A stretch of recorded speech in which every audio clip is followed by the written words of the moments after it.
My best friend to 23. She left her body and hovered above me. I saw no shadow, I looked around, searched every building and home that I found. I saw no shadow, but felt a glow. The warmth inside me, it kept me afloat. It felt like heaven had found my bones and gave me comfort when I feel alone. Now you're gone, I'm alone. I guess it's time to get better. Through the pain, I will go alone. If I fall, break my bones, I will scream even louder. 'Cause I'm not dying alone. I lost my best friend to 23. She left her body and hovered above me.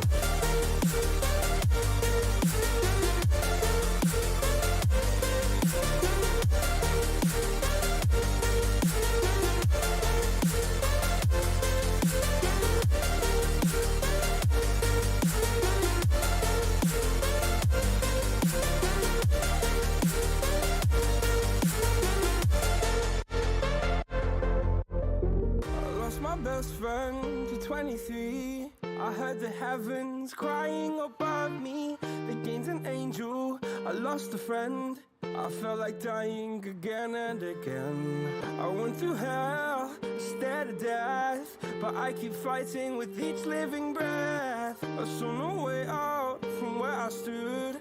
Felt like the fire had burned me through. Now you're gone, I'm alone. I guess it's time to get better. Through the pain, I will go alone.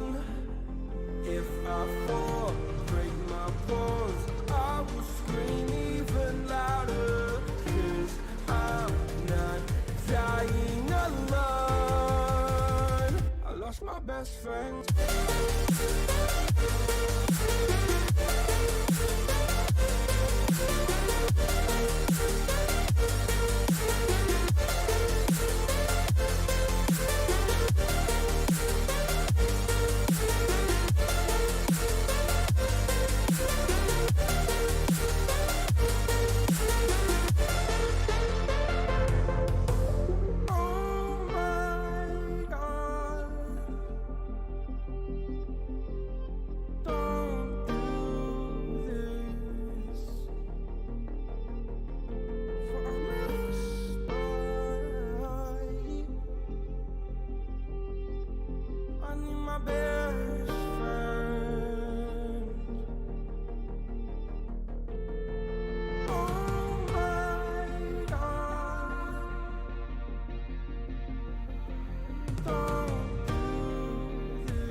Inside your self-righteous symphony, I would rather let this go than to bring it up again.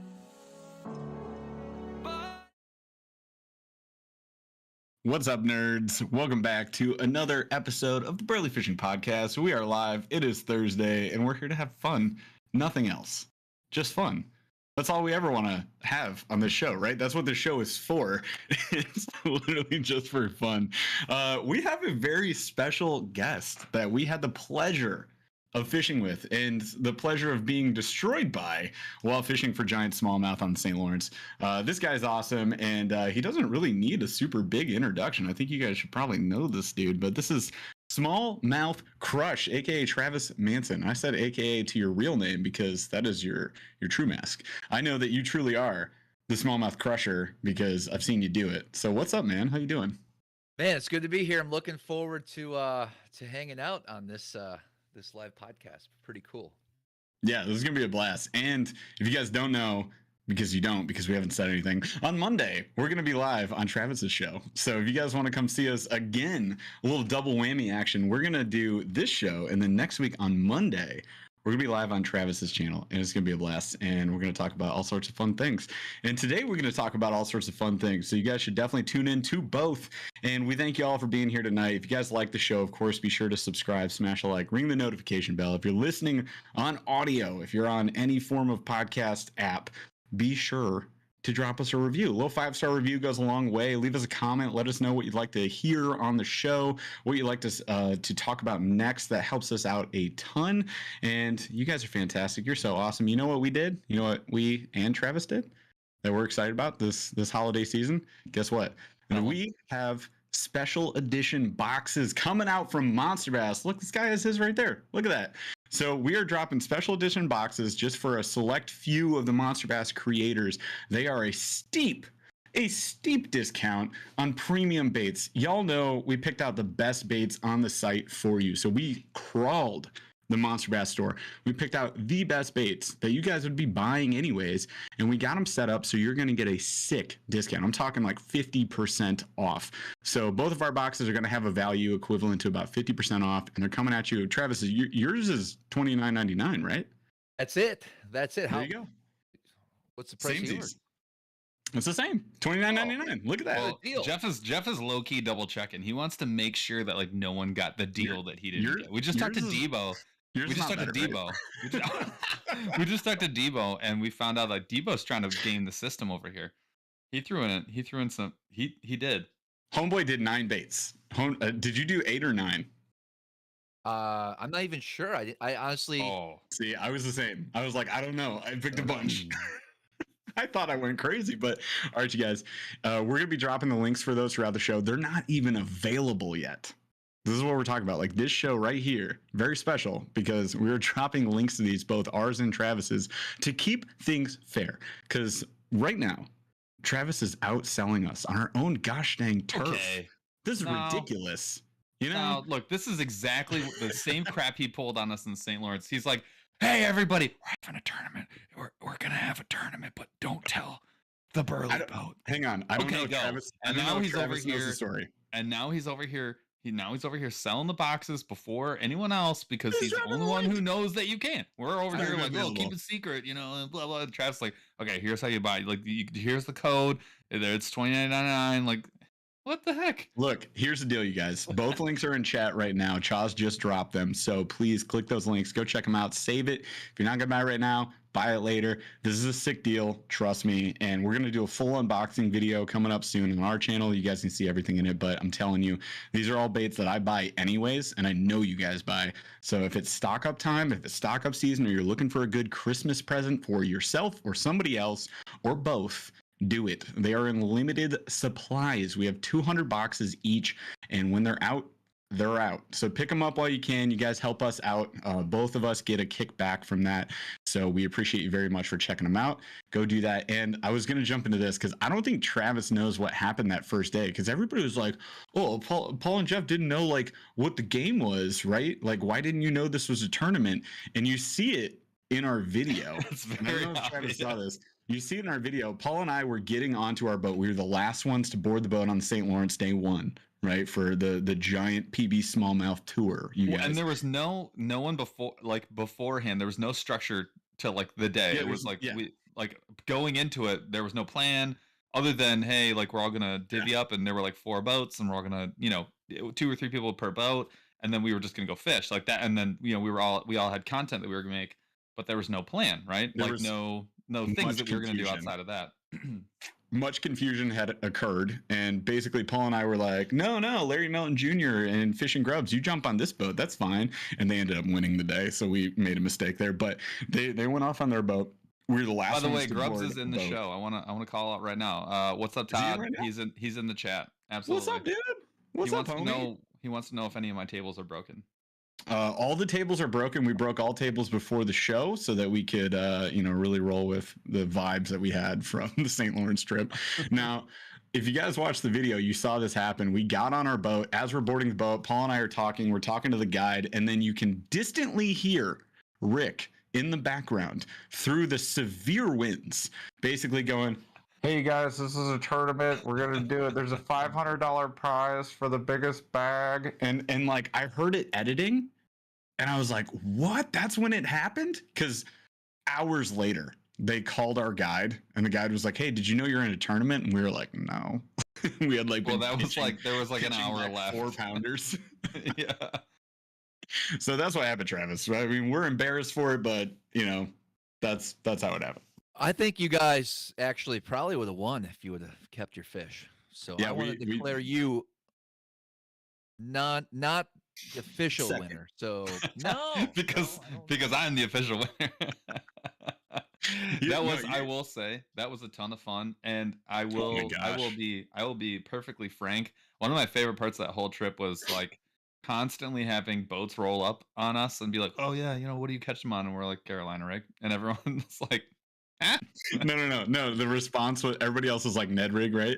So the response was, "You mean like a floating larger Ned rig? Do you mean?" And then you were like shaky head, so you're like, "Mean a tall Ned rig?" Like everything was basically Ned rig adjacent. Right. Look at this guy right here. Shout outs to Chris Shue for the super chat. You guys, super chats are on. Any of those support our show. We appreciate very much for doing them. So Chris Shue, thank you so much for the $10 right there. And that is a pretty slick emoji that looks like a video game remote with gangster glasses. I will. All right, anyways, shout outs to our members. You guys are fantastic. Once again, we hope you enjoy your Ned Rig Nerd shirts. And man, shoot, Travis, we should have got you one of those. We can get you one later. Travis, what size T-shirt do you typically wear? I want to show you the design. Probably an XL. I was gonna say you're gonna be an XL. You're gonna appreciate this, my guy. We're gonna get you one, but check this out. We also hooked up with Fish Shocks USA, and you can see that design right there. So that is a Chartreuse adjacent. It's purple and chartreuse. Ned Rig Nerds, and this is the sock that they just made for us too, which is fantastic.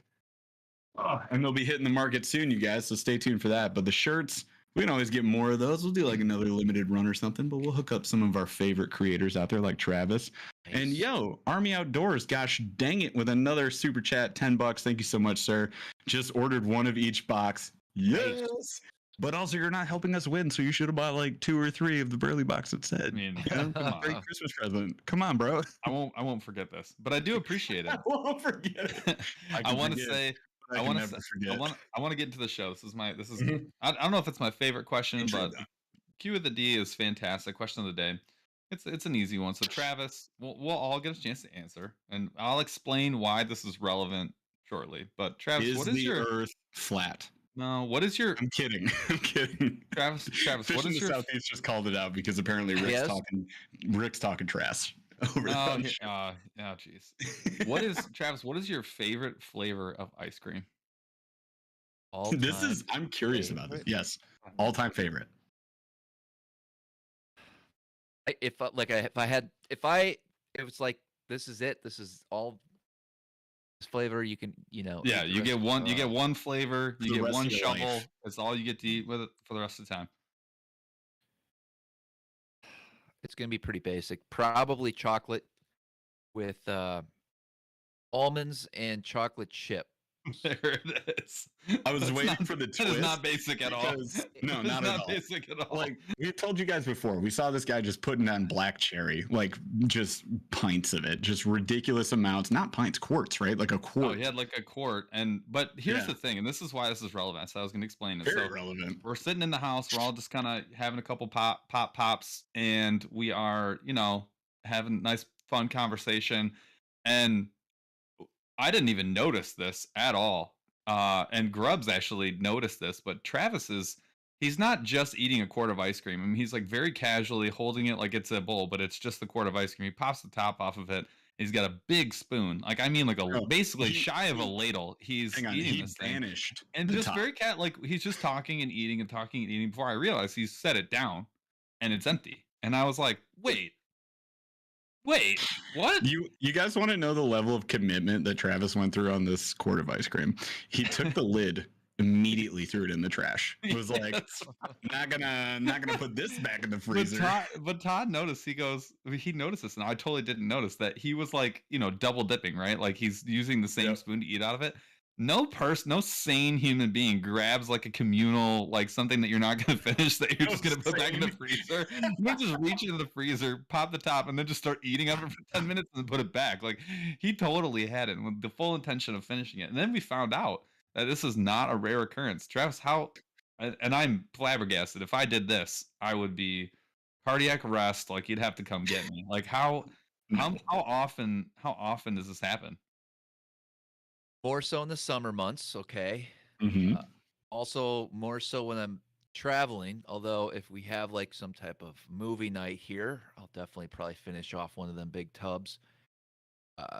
When I'm guiding, after a long day of guiding, I'll either decide to go to a restaurant and eat, or make my own, food. So if I like it, by that time it's like 5, 6 o'clock rolls around. It's lonely. I'm by myself. There's nothing to do. I'll probably grab an ice cream or big and go to town on it. So it would be probably 4 to 5 nights a week in the summer. Maybe, but there's probably been a couple, 2-3 weeks in a row type of deals too. Like 14 days straight. Yeah. So I stop at the gas station up in Clayton, New York on the way home. I'll go in there and they'll have a huge selection. Sometimes you got to dig around. Like I'm that guy in that gas station and I got my head buried in the cases and they don't like label them. Like they could your black cherry could be at the very bottom. So I'm taking these tubs out if I'm in the mood for black cherry that day, you got to get to it. Yeah. So butter pecan, black cherry. Butter pecan was my guess. I was going to guess that you would pick butter pecan. I mean, if I'm going to do 2 nights in a row, it's going to be, I could only do that maybe with chocolate, like chocolate something. I don't want to have black cherry and then black cherry the next night. Yeah. That's a lot to handle. That's a lot of flavor. That's too much Flavor Town right there. Unless you're where we were on the St. Lawrence because you had black cherry both nights. Maybe options that's unlimited. Yes. So I'm also gluten free. Okay, so that throws a little loop in there. Yeah. So what can you add? Is it like Blue Bunny and like that's pretty much it? Like what are your options? Like you just can't have like cookies and cream or something. Oh yeah, no cookie dough. That's tough. All right. No, you can have cookie dough. Some. Okay. Oh man. Interesting. Oh, I'm sorry. No, you're right. I was thinking cookie dough. I think is ice cream. Well, there is gluten-free cookie dough ice cream, but they sell them in these little containers later, this big, and it's literally $8, and I would need, 4 of those. 15 of those. What you didn't see, and maybe you did, you just forgot, prior to eating that big tub, remember the ice cream bars? Oh, yes. I polished 4 or 5 of those off before that. I didn't notice. So I never actually witnessed that, but I saw the stack, and I remember being like, okay, there's like a bunch of takeout food in the fridge. There was like 4 beers, a couple of waters, and then there were like 68 ice cream bars. And I was like, well, yeah. So you had no context. I had no idea what we were doing. I was in the kitchen doing some Instagram posts, and Epic Eric walks in, and he just has the Costco box of ice cream accoutrement, right? It was bars, it was cones, it was everything. It was just the assortment. It was absurd. And yeah, you weren't the only one. Sam Moore polished off like 48 ice cream bars. I was watching him just literally hammer them back. But Really, you were the ice cream king of the weekend, guaranteed. No competition whatsoever. Second place was miles behind. I will just say I that. feel like that's normal. So, uh, let's start with Jeff. If you were to go to Dairy Queen, what are you ordering for your ice cream treat? Ooh, DQ. See, I haven't been to DQ in a long time. I was gonna go. I saw a lot of Ben and Jerry's in chat. Ben and Jerry's would be like my go-to typically, but I could think back to Dairy Queen. I did typically. All right, so typically it would be one of two things. So number one would be the mint ice cream Oreos Blizzard. Like that would be the jam. And then number two would be chocolate ice cream Reese's peanut butter cups. Because I'll tell you guys, I don't know why this is my jam, but like chocolate ice cream with peanut butter. What do you mean? Kiss. Why? That's like the two best like flavors ever combined. That like the most common thing ever? List of things guys typically don't talk about. What's your favorite ice cream flavor? I don't know. So yeah, those are for DQ. That would be my jam. Chocolate with Reese's peanut butter cups, and then the mint Blizzard Oreo. I don't know why, but that was just friggin' insane for me. Also, before we get to Paul's answer here, the sad to Burly hype man _Y ? Lost a double D on my B day. No. That hurts. But thank you for the super chat. $5. Fantastic. What's up, my dudes? Nice to have a legend on tonight. Absolutely. Oh, and Smallmouth Crush too. I didn't read it that way on purpose. I didn't see what the next part was. Right. SMC is his hero, JK. So yeah, absolutely. Smallmouth Crush is everybody's hero, should be. Also, Chris Shu. Paul, you don't get to answer ever. Sorry. Super chat, $5. Thank you, Chris Shu, for that. Sorry to jet out so fast, but I appreciate everything you do. You've inspired my wife, me, and my coworkers. Thank you. Well, that's awesome to hear, dude. Thank you so much for the support. You're awesome. All right. Paul. DQ order. Yeah, if it's like going out to flamethrower burger, incredibly rare. Actually, yeah, incredibly rare. I'm probably, and I haven't been to a DQ since like middle school, but that's what I'm saying. No, but if I go out to a place, I'm getting some kind of like Blizzard for sure, absolutely. Yep. Blizzard's a jam, and it's probably gonna be Butterfinger because Butterfinger is like a top 3 ingredient for pretty much anything. So yeah, I'm probably going Butterfinger. If I'm at the store though, and I'm gonna grab. Grab something. It's gotta be Moose Tracks, and I don't really know if that's not debatable. I don't. You are so vanilla.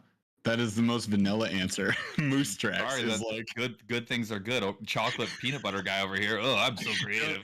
don't change this world. You know what I put in my coffee? I'm crazy. Sometimes I put milk in it. I'm like, okay, it's so vanilla. Michigan has deer tracks. Like that is a flavor of ice cream. But hear me out. I was gonna say Ben and Jerry's. You guys. And now I'm going to be the vanilla one. There's 2 flavors that are like phenomenal. I'll get them every time. Half Baked and Americone Dream. Americone Dream all day long. That's got me. Everyone in here already hit Moose Tracks is the best. So what do you guys want from me? I don't know. It's fine. I also like the Klondike answer from Grubbs. Good call. Certain ones, I would say for sure. The caramel pretzel Klondike. Oh my God, Jeff. Y'all. That is like... Bro. When I get ice cream, I get ice cream. I might not put it down like Smallmouth Crush does, but I could try. I can try my best. I was going to say, does anybody in chat like Heath Blizzards? Yeah. Bring it. Wow. Absolutely. Wow. Heath meat all day. Absolutely. Wow. So good. Heath bars are so underrated. They get no play, and they are... Yeah. Yeah, standby for sure. Okay, I hear you. I hear y'all. Man, Grubbs goes, he needs a new channel, Ice Cream Crush. Ice Cream Crush. Can that be the new members only, Ice Cream Crush? That's really everybody's needing a new channel, bro. Like, that's it. You want to monetize more? Let's go.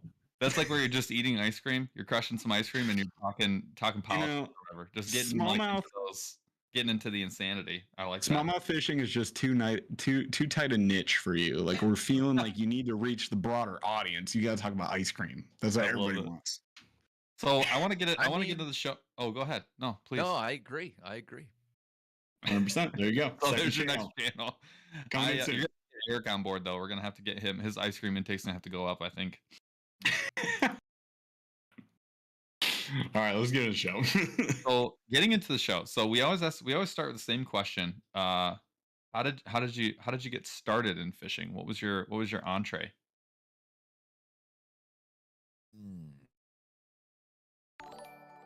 So I guess it started. I mean, my earliest memories. I think I've always been around water and fishing. Now, my parents growing up, they were pretty simple anglers. You know, my dad was a rowboat. You know, maybe a 9-9 and cane poles, or I mean, that's kind of how they grew up. So it was a lot of self-taught, getting started, and I got into it like hardcore early, meaning I would, before I could drive, I mean, when I could finally ride my bike down to the creek by my house, I would sit there all day and fish. And I remember catching like a bullhead or something, and I would have to actually picture a little kid on a bike with a rod in his hand and the bullhead bending over on the line because I was too afraid to take it off the hook. I had to take it back to my parents' house. So a lot of that craziness. Yeah. And it was just something I've always, I mean, just gravitated towards. So Now, when did that get to be tournament fishing? Because I feel like, at least from my perspective, that's like become more of what fishing is for you. Like it's like that gets you pumped up. yeah, I think I entered my first tournament when I was 16. It was actually a walleye tournament. So we fished walleyes growing up more than bass. And so it was a pretty big tournament. We ended up taking third, which is pretty crazy. Wow. Yeah, it was probably the biggest walleye event I've ever been in. You know, even after that, I fished for walleye Wow. probably up until 2007. But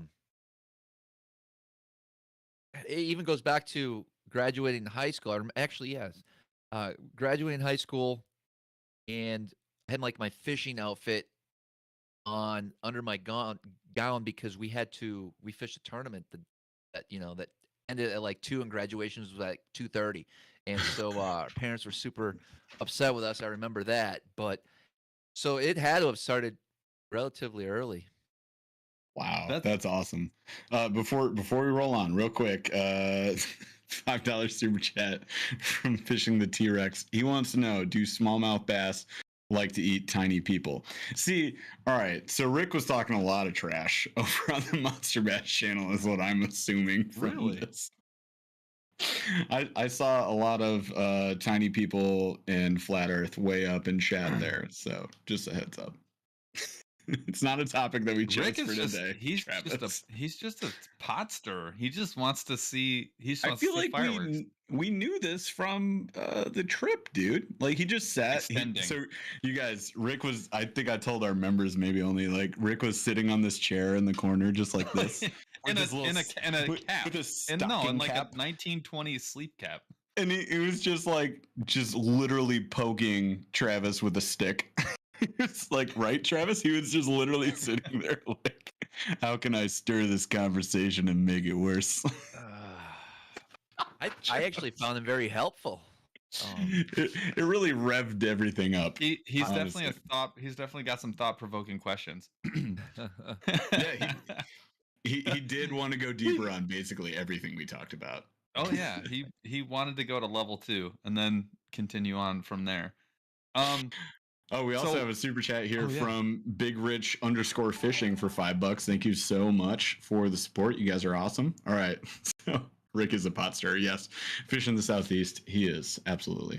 All right. Actually kind of like a double entendre being a pot stirrer. So my question is just kind of setting the stage for some people who maybe are not like familiar with smallmouth crush. What's like a day in the life like for you? Like what do you consider to be your day job? And then I also want to know how many days a week you think you fish, including winter. Wait, you think you fish or you know you fish? Well, like how many days a week on average, right? I think he knows he fish a certain number of days. So, okay. Question number 1. Well, let's just Yeah, what do you consider to be your day job? Because you have a couple jobs, but which one would you be like, this one, this is my job? So everything's split up kind of evenly. Okay. So I wouldn't necessarily have I couldn't pick one as my day job. I guess to produce income, everything around the Smallmouth Crush brand and whatever that stands for. So that's like content, I would say sales. content, sales of everything, affiliates, sponsorships that I probably wouldn't have had without the channel developing. I would say that would be one stream. Well, yeah, I mean, if you look at a tax record, I mean, it would be two different businesses. It'd be a guiding service and then the social media, the Smallmouth Crush brand side. Yep. As far as when I'm on it guiding, I'm pretty much on the water full time in April, May, June, July. I'm sorry, April, May, and June on the Chesapeake Bay, which is near where I live, and I guide there for largemouth. Pretty much, it's a great fishery. It's a year-round fishery.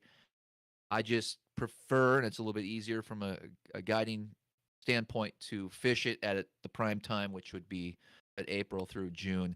Certainly, you can catch fish beyond July, August, September, but I like to focus more so to my passion, which is chasing smallmouth.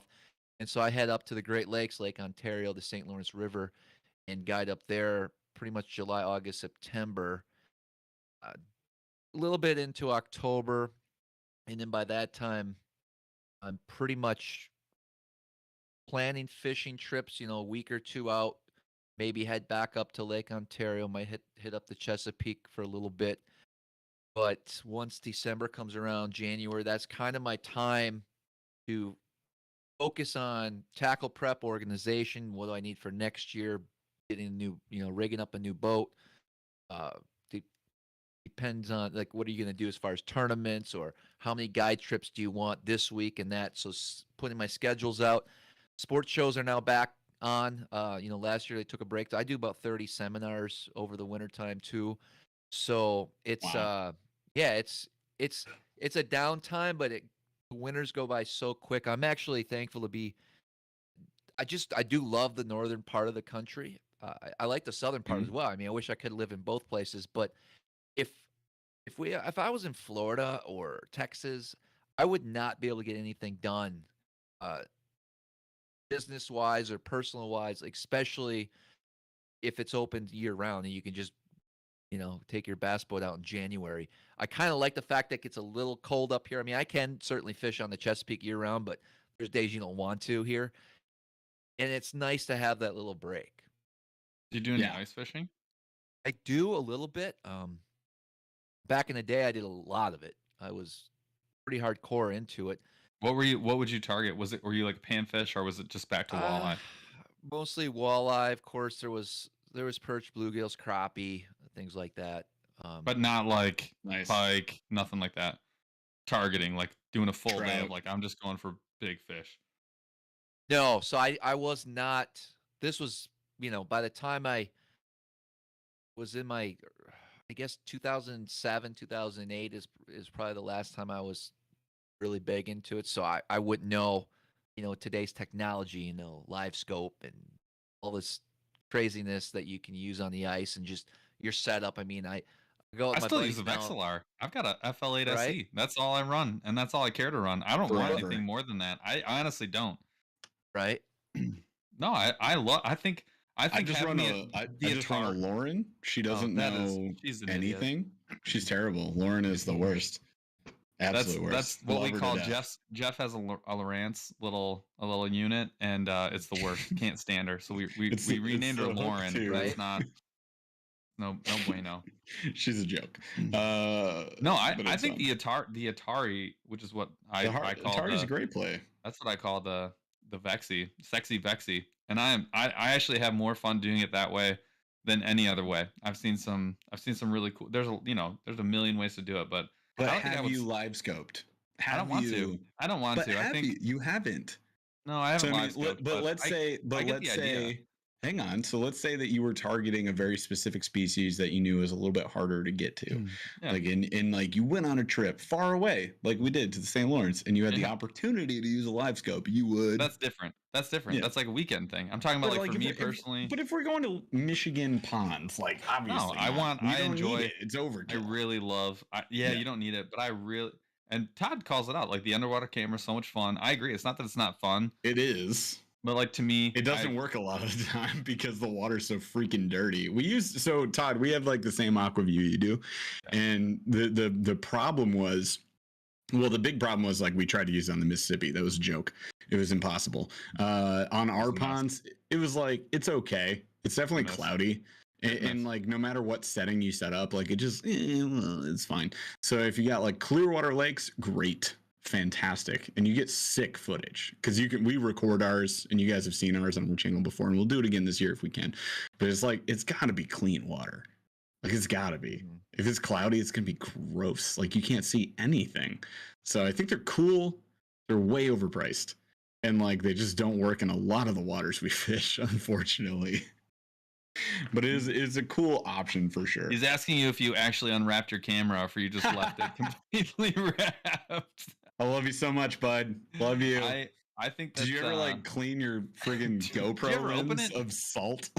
I also, to be fair too, like the fishing that I enjoy the most is run and gun for panfish, because I think that's just a lot of fun. I mean, I'm fine to post up on whatever, and I love a good tip up hit. There's nothing like it, but I'm run and gun. Anyways, I digress. So you get your nice little break in the winter, right? And you're like, you know what, and this is something that so if you've watched Travis's channel before, you probably have noticed like he's big into prep, right? Like preparation, organization, making sure that before you go out and fish, like that's kind of like, I would say maybe part of what you consider a competitive advantage, right? Well, we witnessed it on the St. Lawrence, man. So like, that's what I was going to get to. You want a perspective here? Here's Travis and Epic Eric, just in the dining room area of the completely took it over.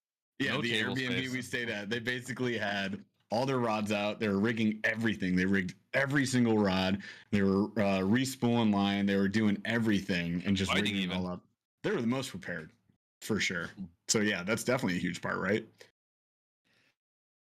Yes, but it's a huge part for the right person. Meaning, not everybody needs to go to the extremes that I do, and there's people that are at the total opposite, where you'll get in someone's boat or truck, and it's just trashed, and there's like, where is it? There's like a drill in the back. I got some line in here somewhere. Let me open up the glove box. You got like whatever. You got a pile of stuff. Yeah. And when you get in someone's boat, there's baits everywhere and nothing's rigged up, and you ask for a Senko and it doesn't know where it's located and checks somewhere in the back. Yeah. So and those guys will kick my butt in tournaments, right? So it's all about you and what you like. Like for me, I have to have everything organized. I have to have. I'm getting a little bit better. I used to be, especially in a tournament, where I would want that boat sparkling clean, the carpet vacuumed, everything, like even the boat just perfect. And yes, I'll still try to wash the boat before a tournament, but man, it's hard sometimes, and it's very time consuming because I'm trying to focus more on making sure your tackle is set up as well. It's nonstop for me, and the problem with me is I like everything perfect and organized, but I don't keep it that way. So at the end of the day, everything's trashed, and I have to go back and put everything back together because I can't leave it trashed, but I'm okay trashing it.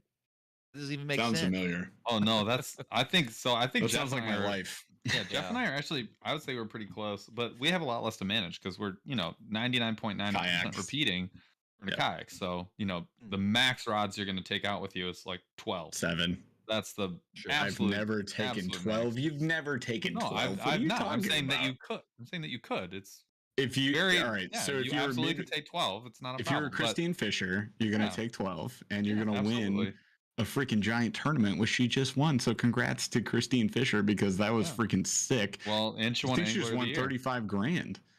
Yeah, an Angler of the Year. Oh my gosh, she's awesome. So she'll take 12. She was on our podcast way back in the day. You guys should go back and listen to that episode. But we take like 6 or 7. As far as a female angler, because there's a few of them out there, I would say if you were to put her in a bass boat, she would have the highest probability of qualifying for an the Bassmaster Elite Series if she fished the Open. Can I ask why you say that? So we've had her on the show way early on, which was a ton of fun, and I've obviously followed her career pretty closely, but I'd be interested to hear why you say that, because you can just I follow her on Instagram, and so looking at like her tournament success. So I don't know. I'm not sure how competitive kayak angler tournaments are. Like, I'm sure it's very similar to like a bass tournament where you would take your bass boat. Like you have a group, you have a small percentage of the guys that'll probably, any one of those 10 guys could win that event that day. Yes. Yeah.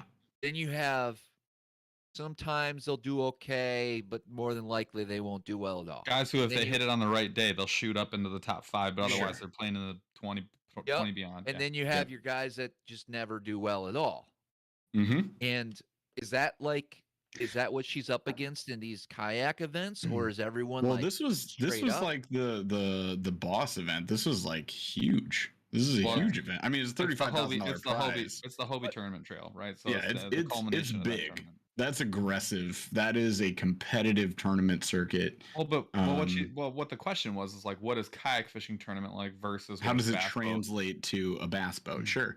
I mean, she uses a pretty high level graph. Like she knows what she's doing. She knows how to find I think he's fish. Asking like the field. Like so he wants to know is it the same tape? How's the talent line up?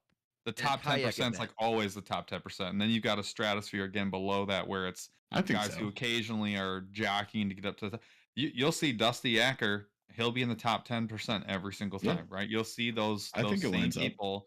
I would say that it lines up, and that's a relatively recent thing because you've seen those tournament trails solidify, right? So with those tournaments becoming consistent, people plan out their travel accordingly, and and now people can say, well, I'm a professional kayak angler because I hit the same tournament trail every single year, right? And I know, I'm curious on the rules. So, can you typically do you launch in the same place, or can you launch wherever? So it depends. I think it depends on the tournament that you're actually in, because that's one huge difference. And we actually had some guys who were running a walleye series, and that's what they were talking about, is like making the walleye series events different than the bass events, but making it different enough to where like the anglers are happy, the sponsors are happy, and it's different from bass. But I think it really does depend on the tournament trail. The one thing about a kayak event is you will, just because of the fact you can't just like go up river, right? You'll see people pull out and go, like take their whole rig, take it down, put it in their truck or trailer, drive to another spot and try and hit a different area, right? Which is different than what you would see in a bass boat tournament. That's probably one of the biggest differences. I think the reason why what I was getting at was, I think just knowing how well she does, because she's always pretty up at the top consistently, right? Yep. And the fact that she knows how to work a bait properly. I mean, that's proven. So all you have to do now, it's simple, how to run a bass boat, and it's a little bit different. But I think if she was to choose that, if this was something she wanted to explore, I think she would have a very good shot and be very competitive, where unfortunately there's a lot of female anglers that just can't get it done in the opens. Well, I mean, the tough thing too is, I mean, you're just competing against math. Like you're in the number of guys trying to get there, right? I mean, it's just the math alone says if you've got 5% or less of the field being female, and you've got 95% being male. I mean, that's just that's just a factor of math. It has nothing to do with like women being X and men being Y. It's simply math. If it was a 50-50 split and you took out half the anglers, randomly and replaced them with skilled female anglers, you would. I mean, there's nothing a dude can't do with a fishing rod that a girl can't do with a fishing rod. I mean, it's the same. There's no limitation there. So, but I would agree. I think Christine, I love even just reading some of her old blog posts about getting ready for tournaments, and then watching like just the level of dedication. I think the thing that separates her though is like, I mean, all she does is fish. She takes a day off. What's she gonna go do? She's gonna target muskie. She takes a day off. She goes down, and fishes like the random area for smallmouth. Right? She gets a day off. She goes and catches a all-time PB largemouth on her vacation. Right? There's nothing else, man. And yeah, she has like the things that you can't teach. Right? She has like the intangibles, but on top of it, she's freaking driven. I mean, you can tell like there is nothing else. I mean, it's kayak fishing and she does it full time. Like there's just not a lot of people who are devoted enough to do that. So I think like you take like, yeah, she has the intangibles, right? Like she's just good at fishing. I mean, like she is like naturally like an angler. She has that talent. She cares about it, but the flip side, she's got all the other stuff, right? That makes a good angler, like a detail, right? Super good memory, hyper competitive, but like not so competitive that she like mentally breaks down. Like it's rare that you see her like sort of lose it and not execute in a tournament. And I think like you take all those things, you put them together. Yeah, I mean, I think she's gonna be successful no matter where she goes. Yeah, I think if she applied her talent to anything, she'd probably be great at it. That's like fair. she's of that caliber that the individual. There's many individuals out there. Like if they literally are just like, I'm choosing to be this, they could just do that and be successful. And I'll put money on it. I bet you could. It'd be insane. So Travis, how did you meet Eric? Not to switch gears too hard, no transition whatsoever. Speaking of how did you transition with no segue? No. But I'm curious because I feel like Jeff, how often? I mean, what 90% of our videos are either combined, right? Like you and I fishing together. Yeah, I'd say like the past 150 or so videos have been mostly us together. Ballpark. Yeah, ballpark. It's either you or me or both of us. So which is a rarity. Yeah. I think that's a rare. That's a rare. I don't think there's a lot of great duos on the internet. Period. Let alone in a niche like ours, which is fishing. So yeah, I'm very interested to know this because we got a little taste of your collaborative efforts that past weekend that we were out on the St. Lawrence. So yeah, how did you guys get together on that? So we were at I was at a bass tournament on the Chesapeake Bay, pulling up to a dock, and he must have came down to watch the weigh-in, and the guy I was partnered with knew Eric well. They were friends. So we're sitting at the dock. I look up on the balcony, and there's Eric holding some type of drink in his hand, screaming at us in his enthusiastic voices. And I'm like, who is this drunk dude? Like seriously, I was like, who's this drunk?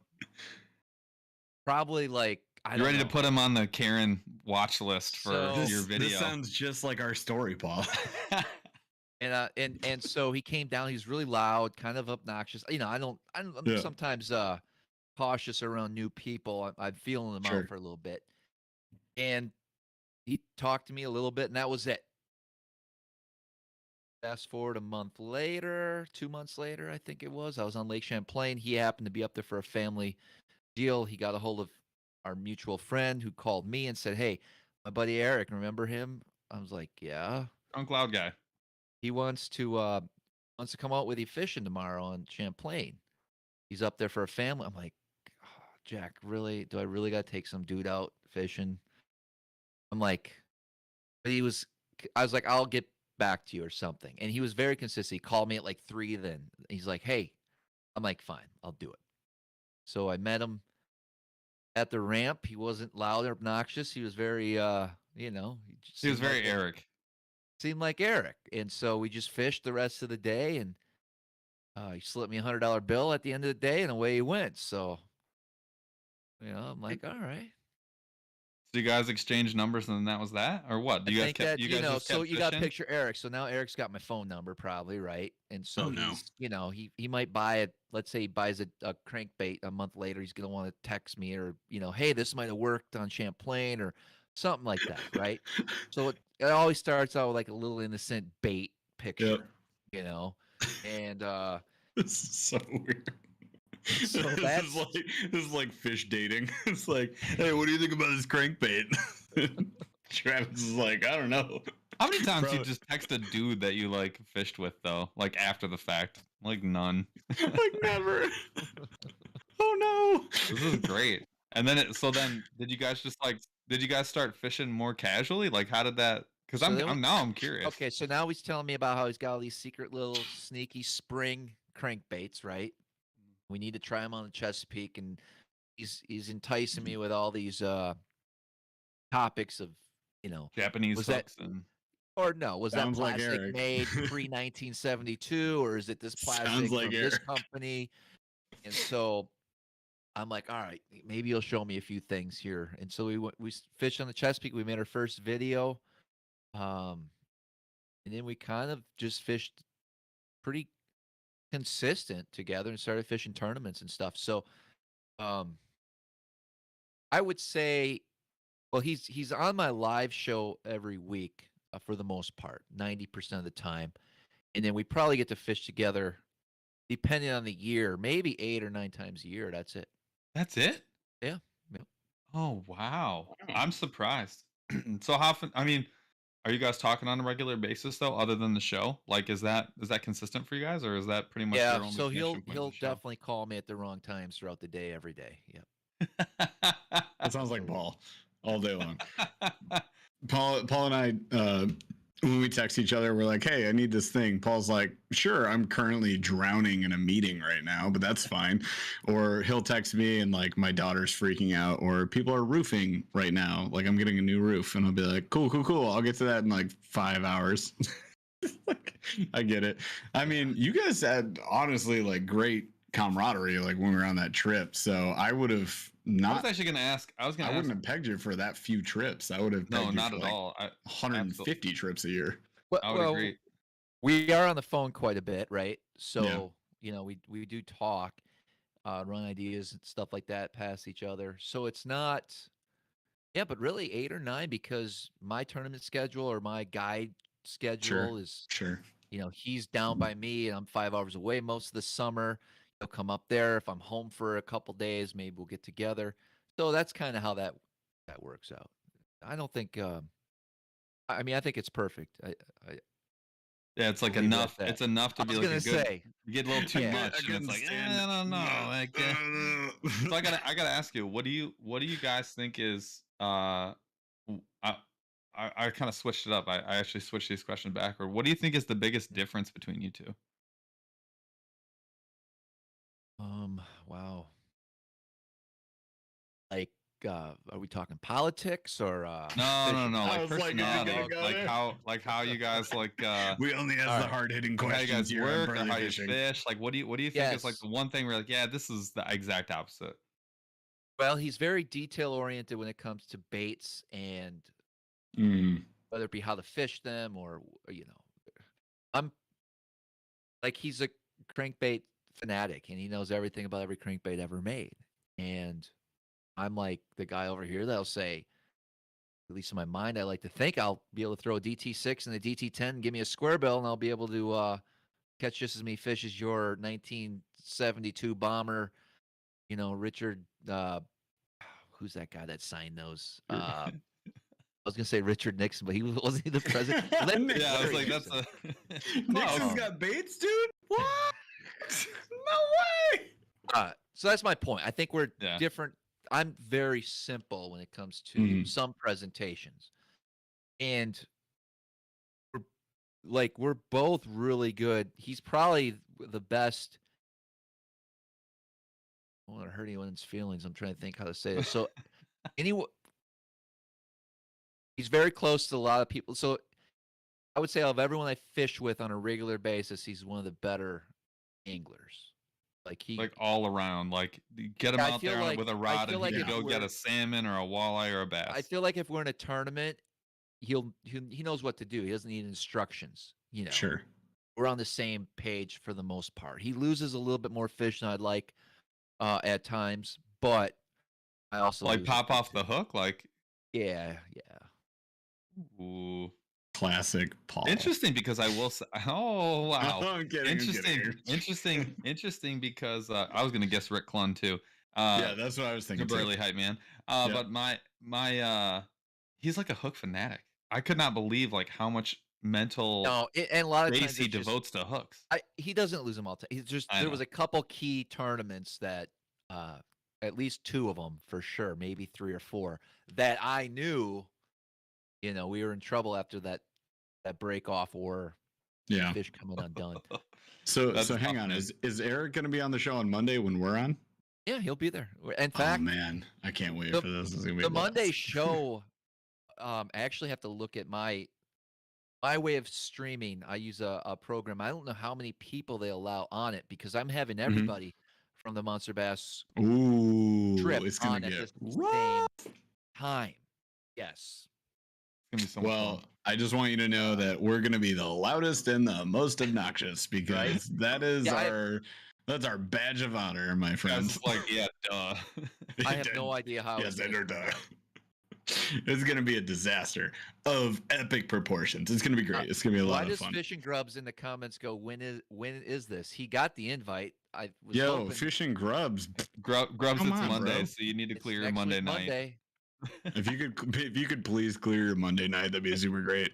We're gonna need you with your fish whistle. We are gonna need him with the fish whistle. That's absolutely. So the flip side of that, what do you think makes that? What do you guys think?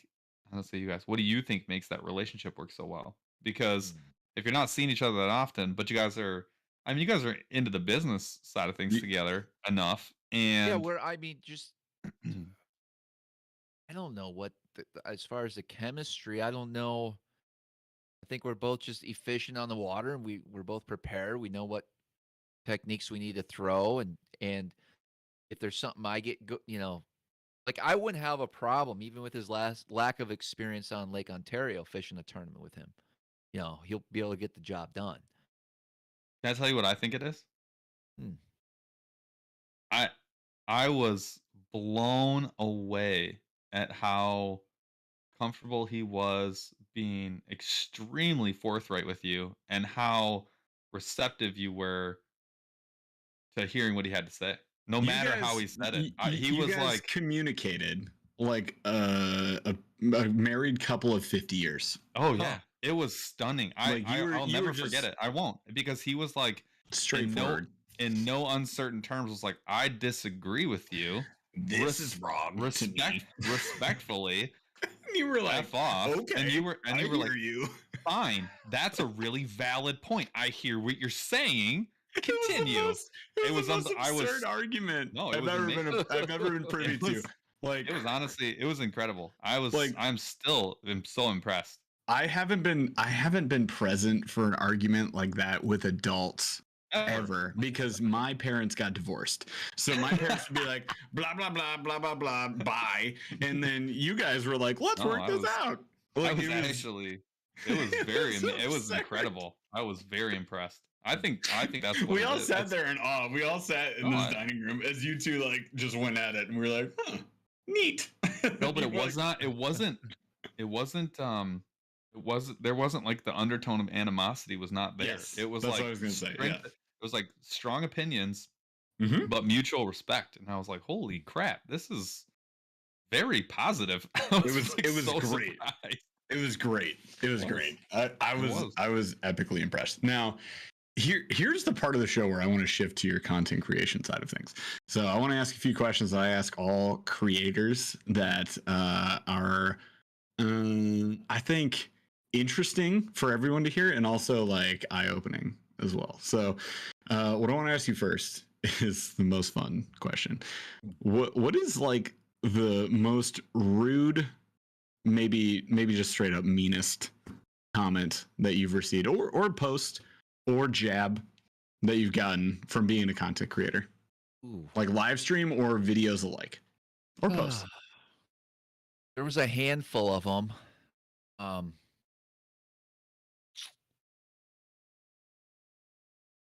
Gosh, I wish I had. I'll give you.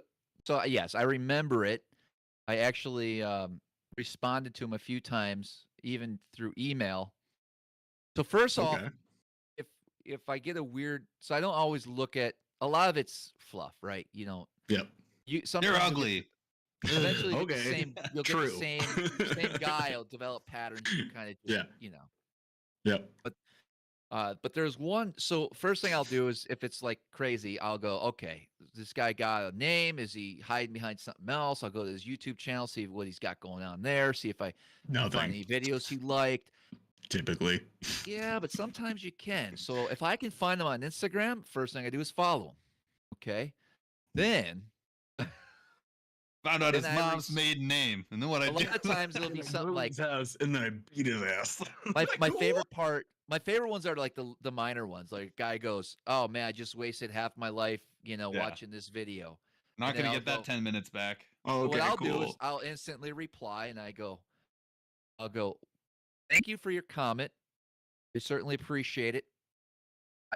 I'm sorry. Thank you for your comment. And I appreciate the fact that you took so much time out of your day to make a comment. He was just bitching about wasting his day on my channel." And then I'll do like, "Make it a great day, buddy," or I'll do something like, "Really good job, buddy." You know what I mean? Thanks, like, pal, buddy. Like, no, like in a guy, but in a positive, not just "see you later, buddy." Okay. It's more like, "Make sure you have a wonderful day." Yeah, or, it's not like "Make sure bud. you It's smile like, today." "Have a good one, friend. Chief. I hope your dinner's delicious." Yes. I hope you choke on it, but also so that's actually when Jeff and I got like it's the way to do it. Jeff and I got like a rash of negativity on something, and I told Jeff, I was like, because he would text me and be like, "This mother effer," and I was like, you know what? Just hit him with the "thanks, bud. Have a nice one," and then just move on. And it's unbelievable. It's unbelievable how well that works, though. I mean, because that's oh my gosh, don't go that far. Lines are crossed, Lines were crossed. But also, what's up, Justin Royal? Also in chat. How you doing, man? Yeah. Creators, nice truck, by the way. Love the GMC. The new truck is sick, bro. Oh, that's awesome. All right, so worst comments. You've given us a process, but like, what's the worst comment? Where's your mom's where's the your mom joke that really hit you hard? Yeah, where's the heat? Well, one that was like, oh man. So I caught a snakehead. This is my first snakehead I ever caught, and apparently, you're supposed to kill him. I kept him alive in the live well, brought him home across state lines. Another no. So I grab a live snakehead across state lines. So now I'm federal charges, maybe, if I get caught, right? And I butcher this snakehead on my YouTube channel, and he was still flopping around. I mean, they're hard to kill. So I just took a knife to him and did his thing. So I got hate mail for torturing the fish. I got hate mail for, transporting wow. Yeah. Like all sides. Invasive species across state lines. No one was happy with you on that one. No one. If people, it's a good thing that there's like not even any cell service at my cottage, because no one would be happy with the amount of dead fish. There will never be a video coming from this cottage. Like, no, I mean, oh my gosh, that's a tough one too, because like if it's, you said your first snakehead, so it's like, how are you gonna know? Well, you should know the rules if you're fishing. What the rules are. Yeah. Sure. If you're targeting them, were you targeting them? No, I caught it by accident, but nowadays I don't think it's really that big of a deal. But they want you to try to kill them. Topwater? It was on a drop shot. Believe it or not. Cool. That must have been fun. Yeah, it was cool. It was like, now they're kind of annoying, but I don't get like that. I don't on bycatch. I'm almost never upset about bycatch. Like, I don't think I've ever really been upset about bycatch. 100%. Dang. All right. Okay, so you got the heat from that. Now let's do the flip side, because I like to flip this, and this is fairly recent. I haven't gotten the chance to do this with too many creators. What is like the most positive thing or moment or, whatever that has come out of you creating content? Could be a positive comment, could be like I don't know, charity, fundraiser, an email you got, a text, whatever, meeting up with somebody. Like what is the most positive thing you've had happen? I mean, there's been a lot of letters Mm-hmm. and, personal maybe baits that are, have some type of value to that person, not just here's a crankbait, buddy, thanks. Mm-hmm. Stuff that was interesting. I had grown men cry when they meet me a few times, which is kind of crazy too, right? Wow. Yeah. Wow. People usually cry when they meet me. It's just because I'm totally decimating their expectations. So yeah, You're disturbing. I get a little bit of that stuff. So that's amazing. Wow. What's the best guide experience you've ever had where you were like, where you left being like, hell, thank God that guy signed up amazing. That trip. Ooh, an amazing guy. Well, I've had some pretty special days where, I mean, I had almost 28 pounds for 5 on the Chesapeake, and he caught every fish, and I actually had a little bit of fun too. I was able to fish that day, so that was pretty epic. Gosh, there's a lot of good smallmouth days guiding where people have never experienced that before and they're blown away, or you get that guy that catches a 3-pounder and he's like super excited, and when I catch him, I'm just pissed that I got to take him off the hook and waste time dealing with him. And so it's cool to see that side of things when you're out there every day. Yeah, absolutely. You gotta go watch the Grubs edit of their video. It's of what went down when they were just smacking them freaking dead. It's pretty cool to like see people who don't have smallmouth experience like go to like, oh, where did you catch your first smallmouth bass? Like for most people, it's like, I accidentally caught one in the river. And like, no. I went to the river. Yeah, the spot, and then just Jack and Giants. It's pretty right. It's pretty sweet. Yep. Dude, I was stoked for them. That was awesome. Had a cool question in chat I wanted to call out. So Angel Savadra, who is awesome and has been watching us for a long time, asked if there was ever like something Monster Bass has done for y'all that just made you both really grateful for working with them. And I would say we're talking about it right now. So anytime they take us on a trip, yeah, they made it possible for us, as in all of us, to go to the St. Lawrence, kind of like put us up on a place to stay. They also took Paul and I to iCast, which I would have never have dreamed of going to. Like I used to watch, like all sorts of guys fishing channels, go to iCast, and I was like, man, that would be amazing to go there one day. And then they posted us up in Houghton Lake, so like they keep doing these trips, which is really cool. And they made it possible for us to make a box and put our freaking name on it. So, I mean, that's got to go someplace. Oh, and they did this thing for Paul. What the heck? Yeah. Like we've both been featured in like this freaking dork. Like what? Are you kidding me? I burned mine immediately. Actually, that's mine. I gave mine to Paul. You guys. I hooked my blade. The funny thing is this. So Paul and I have both been featured in the box, and neither of us got our own like insert. But Paul got my insert, gave it to me, and I got his insert and gave it to him. So I'm just saying that. I'll just throw it out there. I wanted to throw this thing out there just because I've been thinking about it lately for personal reasons, but. On the positive creator side, and I sent the screenshot to Paul. There's a pretty amazing moment that went down for us on our side of things. And there was this guy who's going through cancer treatments right now, probably healing up at this very moment. Sent us a message, let us know that he'd been watching our videos, like our freaking videos, through his cancer treatments. He's like, this is how I'm getting through chemo. And I was like, like that blew me away. So, on our side, if I'm going to answer this question as well, like I just want to call that out because I haven't had a chance to even talk about this on the show. This is something Paul and I have just shared. And, the guy messaged me, just DM'd me on Instagram, and it was one of those days where I was like, man, YouTube views are down, subscribership's down. This is garbage. Why do I do this crap anyways? Like it's so much work for nothing. And then I got this message and I was like, yo, okay. That's why we do this. Fine, I'll edit this stupid video. Fine, I'll do this. So yeah, I mean, I'm with you, Travis. Like there, to your point, there's a lot of like cool things that happen. So it's hard to call out like one specific thing. If I was to highlight one for us, it would be that for sure for me. And like the opportunity we had with Autism Anglers is another one where we were able to like donate to their cause through the show, through you guys, through chat right here, right now. Like we donated our whole super chat that Dude, that so many episode. people bought rigs too so for cool. for their the deal they skill? did. That was sweet. So Six Skill did that. They actually coming re-upped them in a couple months.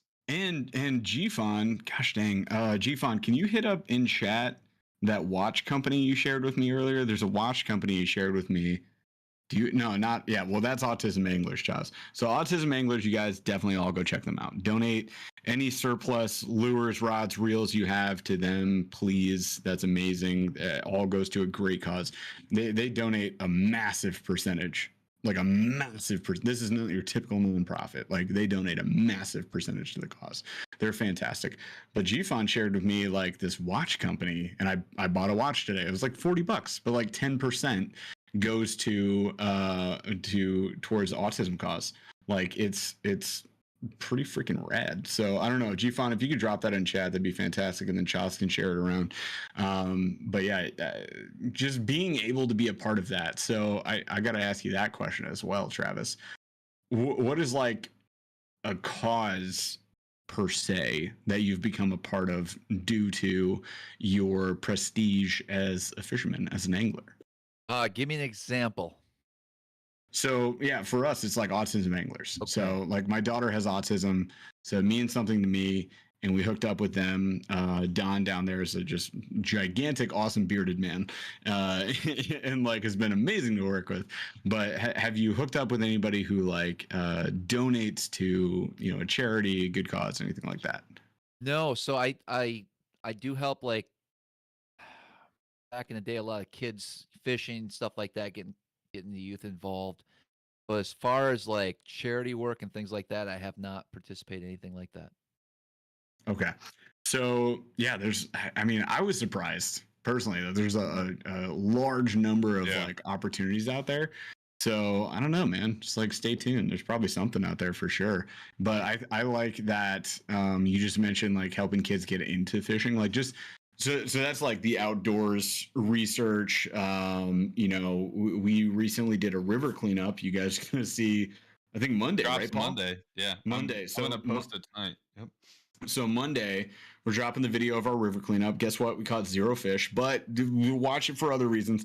We picked up a heck ton of trash cleaning up the river in Jackson, Michigan, like just downtown city river cleanup, y'all. The longest edit the most amount of time I've ever put into an edit that had zero fish. 0 fish. Okay, fair. That's totally fair. Two cams, 9 trash bags, 1 shopping cart, 2 sleeping bags, no fish. Is that the title? Because that's an amazing title. It probably should. Yeah, we'll see. I was gonna do it tonight. Pretty great. So at any rate, so that'll drop like Monday. That's sponsored by Mule Fishing, our buddy online outdoorsman Ethan Duvetter, who's been on the show before.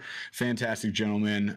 Hooked us up, sponsored that episode in particular. But I've been just like blown away by the sheer number of opportunities of like just giving back in fishing. Like I never would have thought. I was like, fishing? No, there's no charities related to fishing. There's a lot. But like you mentioned, getting youth into fishing, getting them in outdoors. And I think part of that is like, keeping the waterways clean, right? Like just taking care of your waterways, taking care of your fish, like let them go, let them grow, like that kind of thing. So give me an example of like you getting the youth into fishing. Like how have you done that in the past? So a lot of times it was around like kids fishing tournaments. So you would go down there, volunteer, try to hook them up. Normally, they have no clue, right? They're on the bank, they got bobbers, stuff like that. So I'll find someone that's, like I'll be like, all right, this is the kid that's going to win this tournament, right? And I'll work with him, and I'll put a full night crawler on. I'll make sure he casts out past that weed edge, right? The full Get night down crawler. that deep, and that's when he's going to win. He's going to win big bass. Yeah.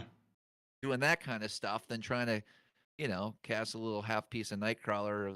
Yeah, you can't throw that. You can't throw that cut trash. You gotta get the 4-inch full on waltz, or else. But that's a moment, right? Like you're creating a moment. With that kid. Yeah, but I get just as competitive. Like I want whoever I'm working. Like what I mean. You put your stake down, and you're like, well, now I gotta get some out of it. And there's always all my money's on you.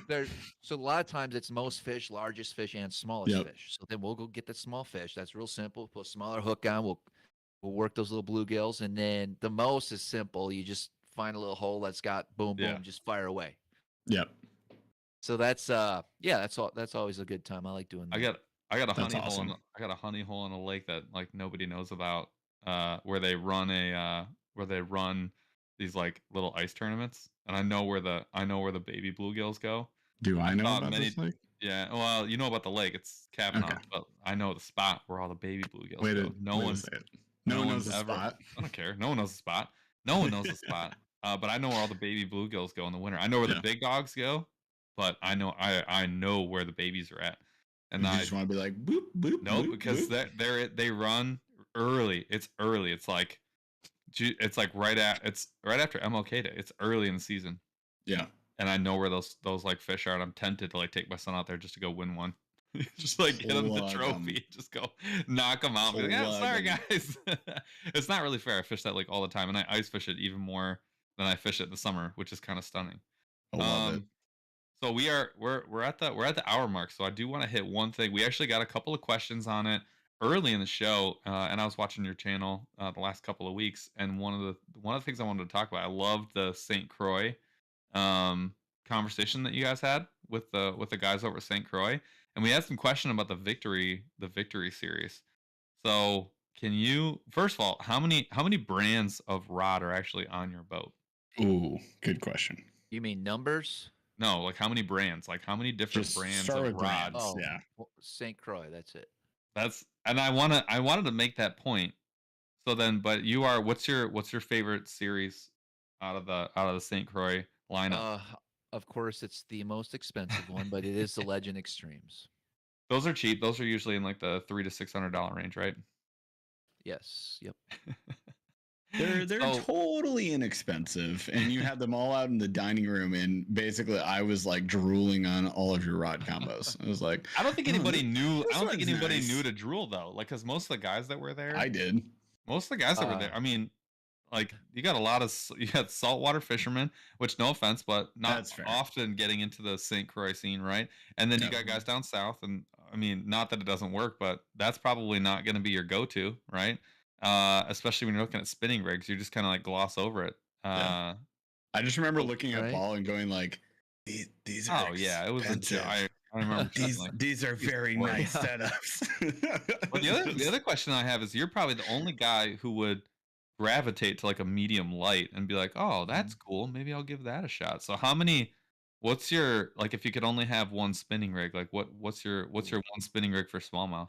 Ooh, and that would be hard. So I just updated my spreadsheet today, and I'm pulling it up right here. So wait, whoa. I'm sorry, hang on, back up. You have a spreadsheet for your setups? Yeah, I even printed it out. Hold on. Paul, step the frick up. What? Why do we not have a spreadsheet? This is the most updated one. What? Well, mine would be slightly short. Mine would be a little shorter. So, mine would be like nowhere close. There's a reason I don't need a spreadsheet. There's a reason for sure. I can see them all right there. It's gonna be like, which one am I taking today? So on my spinning rods, I own 31. Let's 28 bass spinning rods, 28 of them. Okay. And holy cow! Now there's multiple of the same. Sure. Yeah. Okay. So multiple. I would say it would be the St. Croix Legend Extreme, the 7-foot medium. That sounds like an amazing setup. 7 foot, not a 7.6. Do they make a 7.6? Well, they'll make a 7. 6. I'm sorry. Yeah, they'll make a 7.6 medium as well.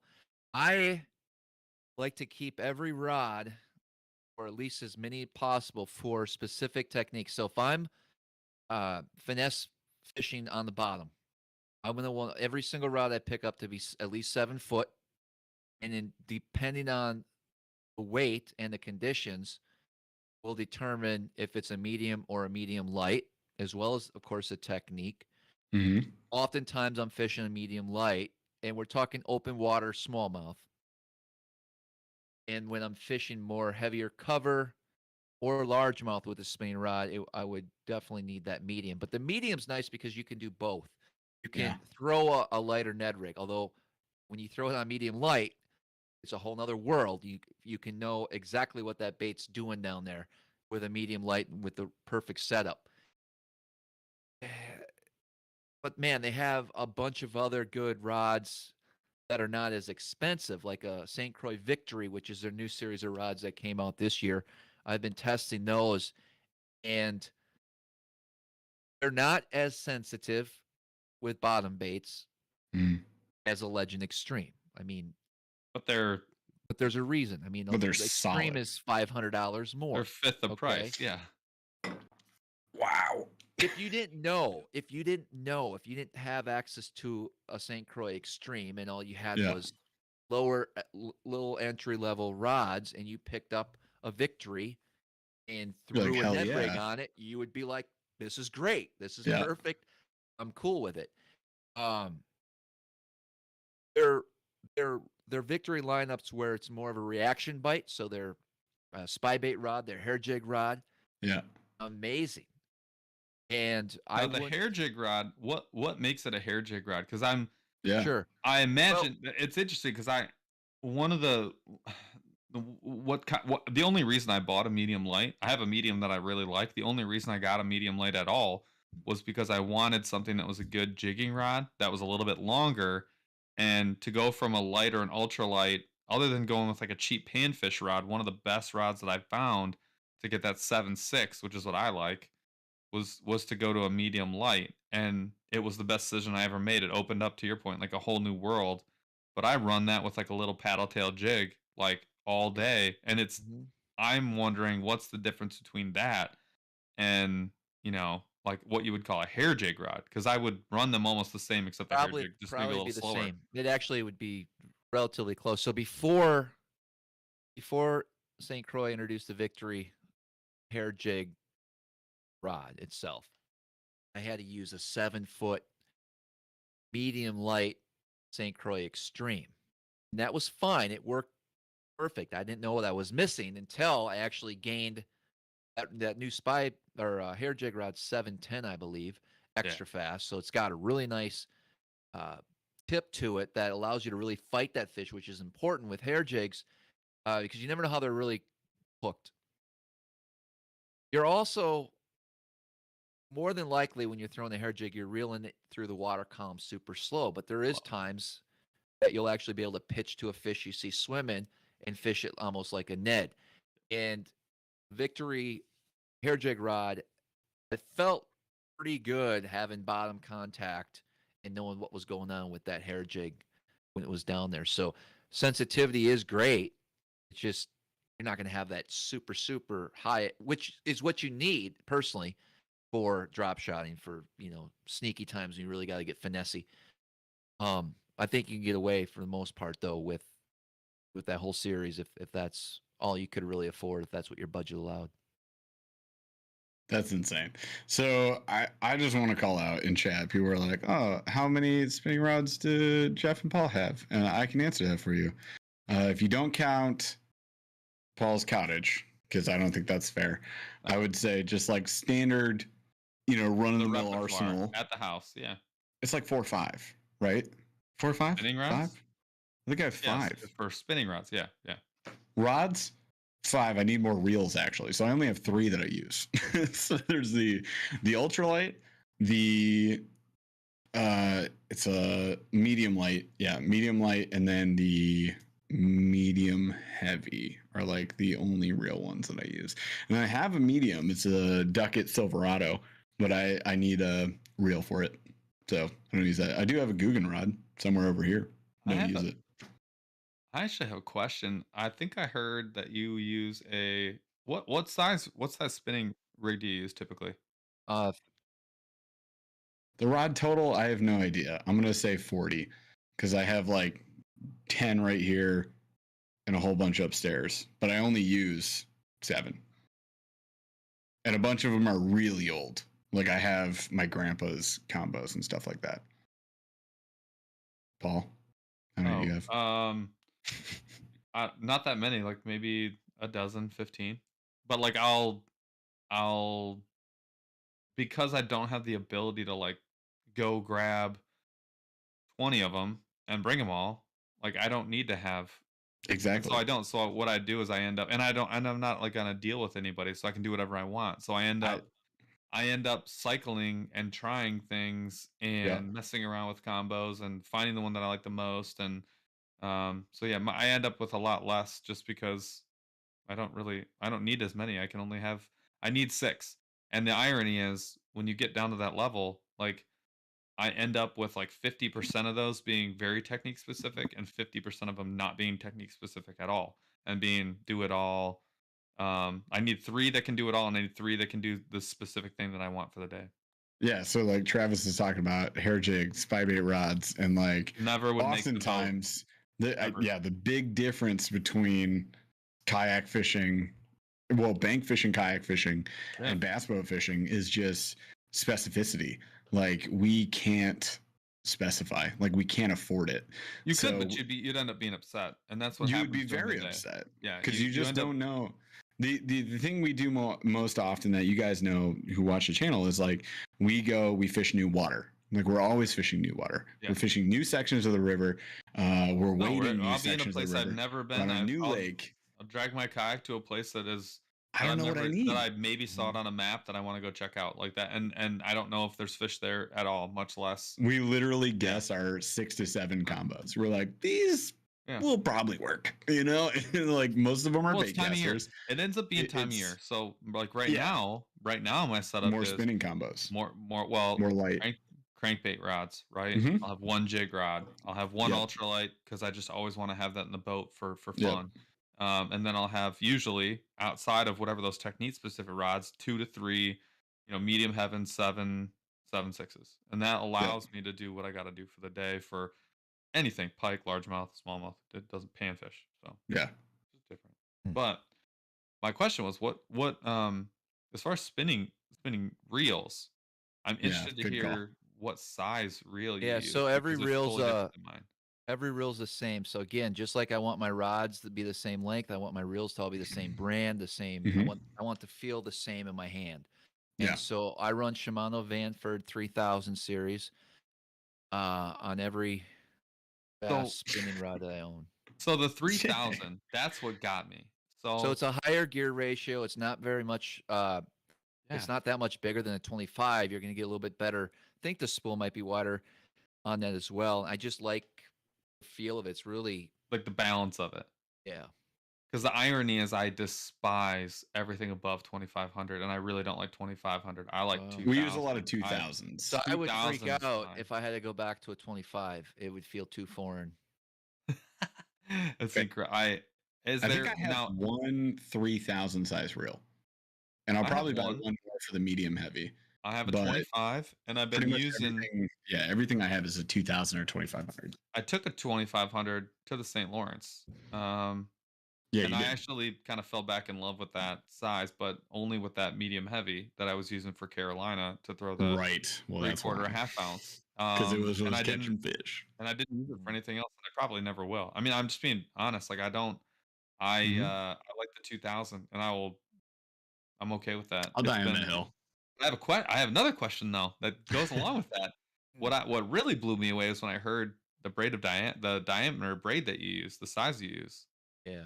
So, I would say 95% of my spinning rod applications will have 8-pound or less. So normally 8 or 5-pound braid.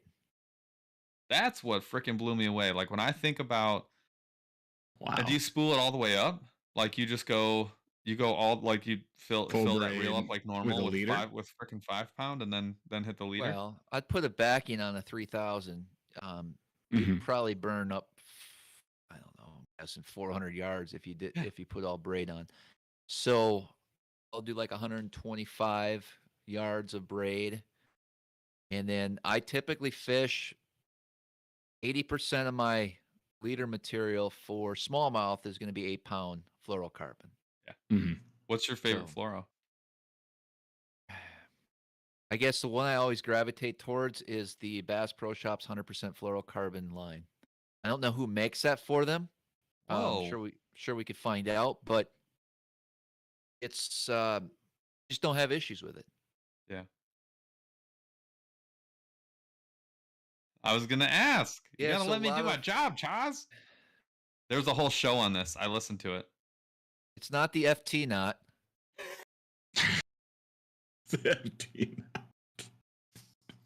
Oh my god. You guys gotta watch that show. So for everyone who doesn't know, there was a show recently. Which show was it? Do you remember? Probably my last. So that was a Patreon. So if you remember, you're able to see that. Yep. So I had a clip on the Instagram. You did. At least go check the Instagram and watch this, because it was fantastic, and it is so identical to arguments that we've had in the past. It's outstanding. Please go watch that. Go look up Smallmouth Crush on Instagram. Go watch the clip he put up there, or just go be a member and enjoy yourself for a long period of time. Just do a Patreon thing. Go do that because it was amazing. I'm not sure how or what the name of the knot I use right now. We've debated before in the past. I could tie it very quick, probably in under 8 seconds, and I use my tongue, so it's interesting. So is this like a cherry? Is it like, do you need to have fruit to do this? Like, what's this is how you score a date? Cherry stem, trick. You do the tie knot and cherry stem deal. You want to see me connect my braid to my leader? For some reason, I can use my tongue faster than my fingers when I'm tying that knot. I don't know how. That's the clip right there that's how I'm going to sell the show. And that's it. That's the show, y'all. Thank you so much for participating. You've been all fantastic. Now, you know what I'm going to need is... Everybody's going double uni, really?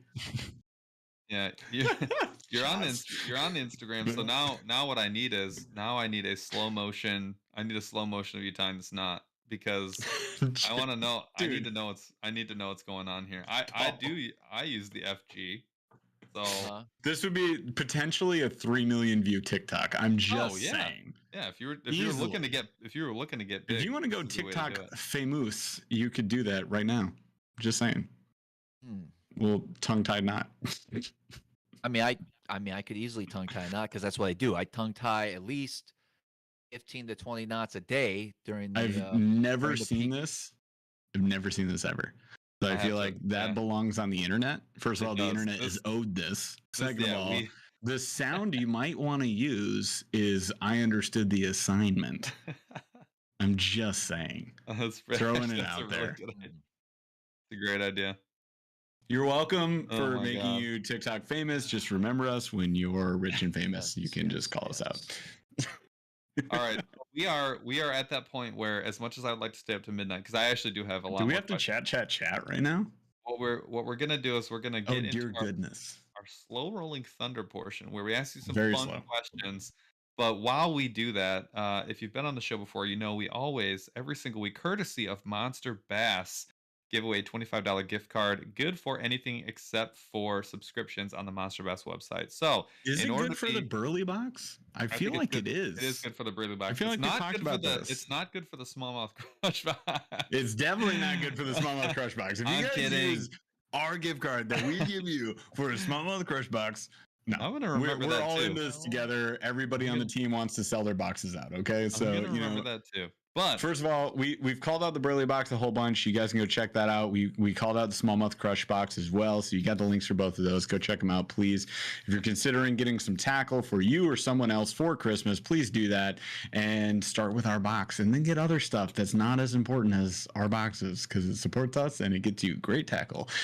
For this part of the show, we're doing a giveaway, so you're chit-chatting already. You guys are fantastic. If you haven't started, please type something in chat. That's how we will choose a random winner at the end of the slow rolling thunder round, where we're going to ask Travis a whole bunch of random AF questions that are going to be super for fun, and we'll see what he says about them. Hopefully, we all laugh a whole bunch while it happens, and then you'll win a gift card. One of you.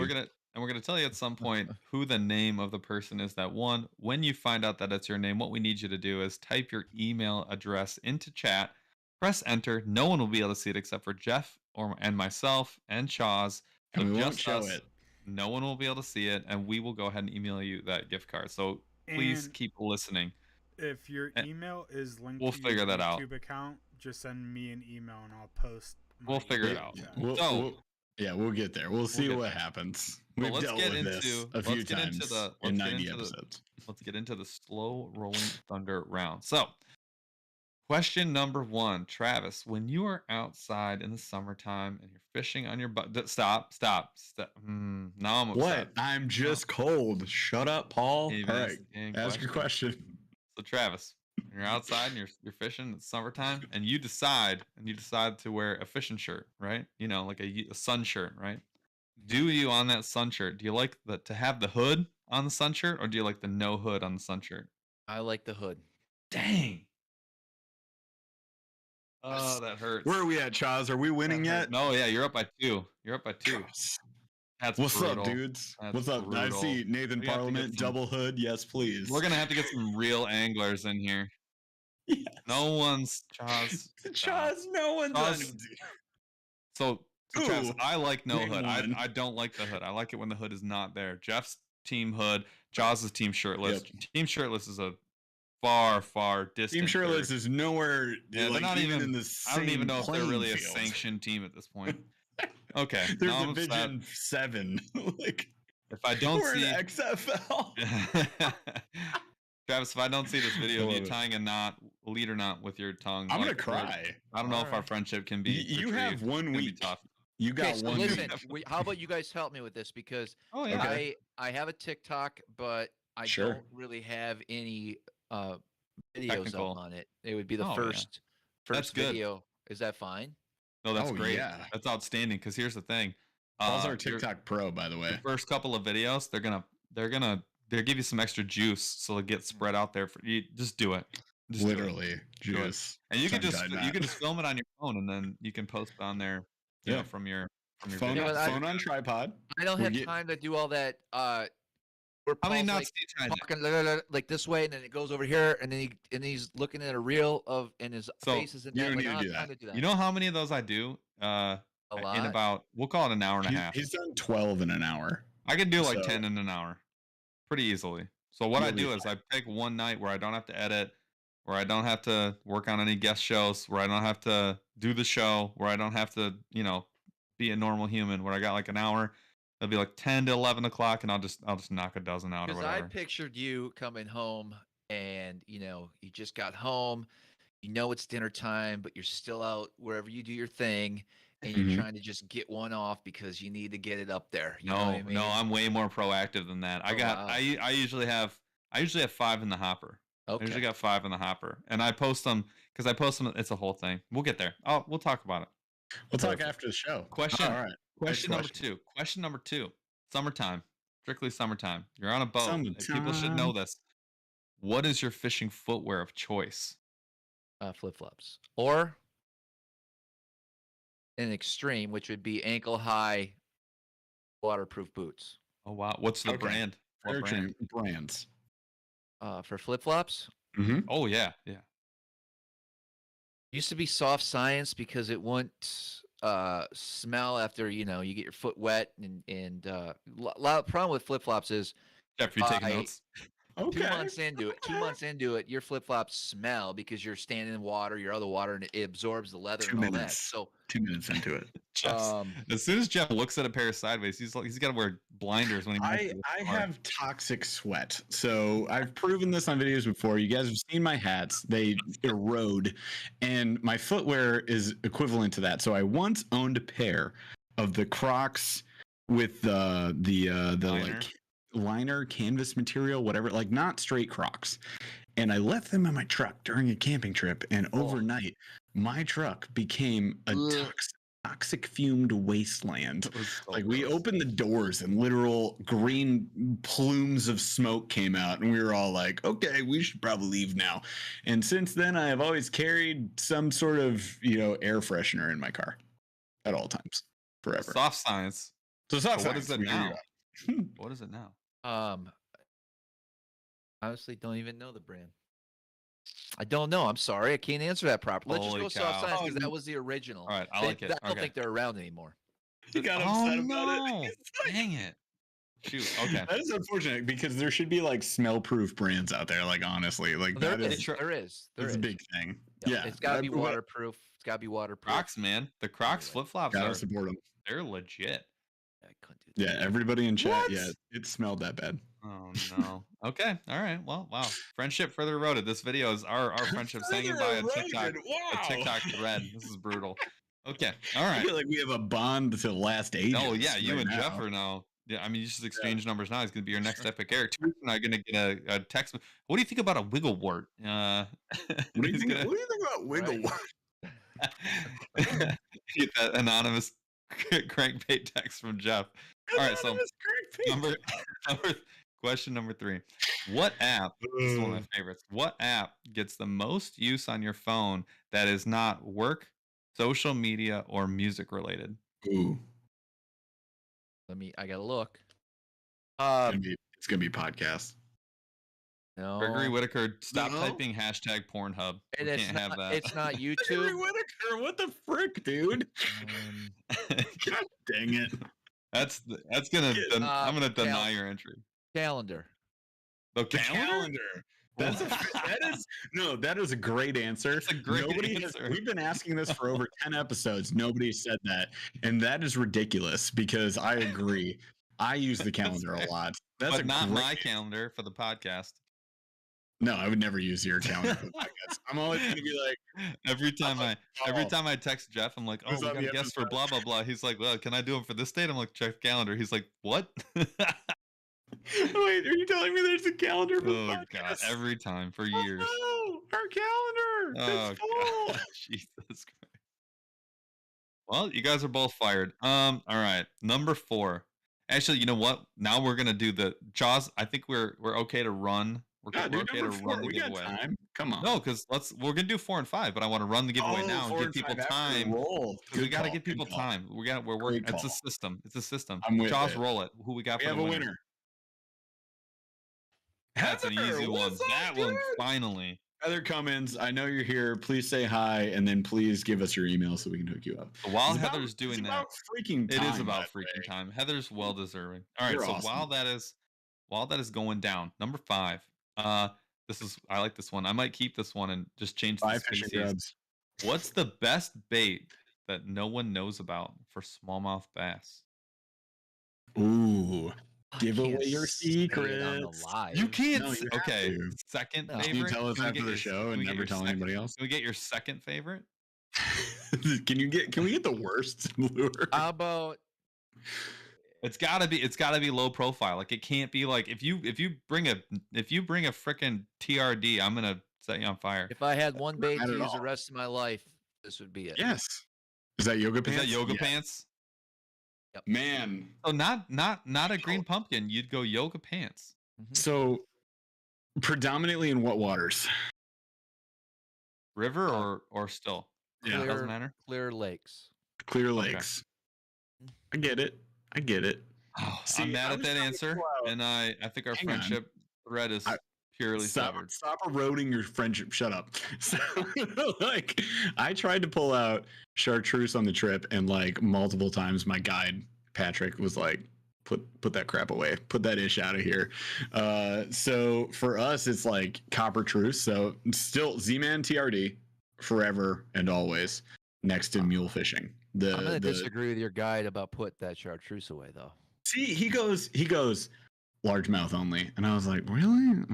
Okay. Like we already told you what happened with our guide. Okay, we don't need to rehash the ish, but we caught him on Carolina rigs. Everything was fine. We caught fish, but yes, I said this is my favorite color, copper truce, and he was like, chartreuse. That's for largemouth. You don't want that. And I was like, okay. Travis, I don't know this Travis, do you think that if Jeff and I made the trip up on an off portion of the season when you weren't guiding a ton that we could get on your boat for a couple hours? Yep.